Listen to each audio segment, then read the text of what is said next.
د کورنۍ چارو وزارت لومړي مرستیال پیاده پیښه ژوره خواشیني څرګنده کړه او د شهید کورنۍ ته یې د ډاډګرنې او تسلیت مراتب وړاندې کړل او دوی ته یې د خدای جل جلاله د دربار څخه د صبر غوښتنه وکړه. د ویل پیاده پیښه د خپل اولاد په شان دردېدلي وو، خو خوشبختانه چې په پیښه کې ښکېل کسان نیول شوي او ډاډ یې ورکړ چې عاملینو ته به د شریعت په رڼا کې سخترینه جزا ورکړل شي.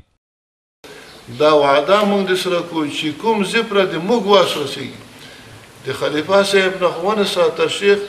امیر المؤمنین صاحب پرې چې موږ واس رسېږي دا بیان به رسوو، دا عکسونه به رسوو، د میډیا به رسوو، دا هر څه به رسوو د دې پوره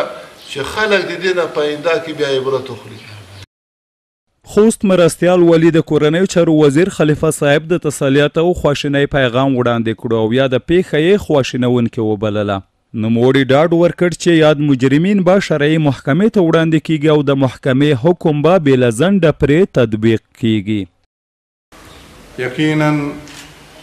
داسې یو دروند او نه هېرېدونکی درد ده چې د هر انسان زړه ته کوز شوی ده. که ستر ده که وړیکه ده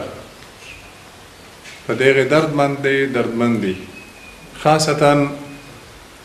زموږ د افغانستان اسلامي امارت ټول مسؤلین حتی تر عسکره پورې د خوست ولایتي اداره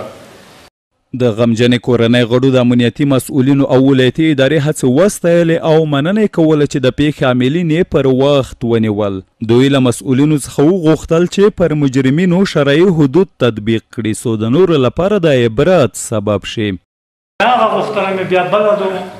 چې شرعي محکمه باید په چاپ مې وسره وشي چې دا ټول خلک د جنایي پیښې کامې شي. تاسو دپاره به ښه وي، زموږ دپاره به تسلیت وي چې دا ټول افغانستان ورته کوي مونږ ته پکار شرعي محکمه مو په کور ده چې دا ټول ملت ګټه ته نه وخوري، خلک عبرت ته نه وخوري، دا جنایي پیښې کامې شي. او د ټول غلي پلاوینه دا خواهش کو ټول اسلامي امارت نه دا غږ کو چې دا خلک باید په اشد مجازات وګرځي، دا په علني ډول باید محاکمه شي او په سرګردان چوک کې په غزور کې په علني ډول دغه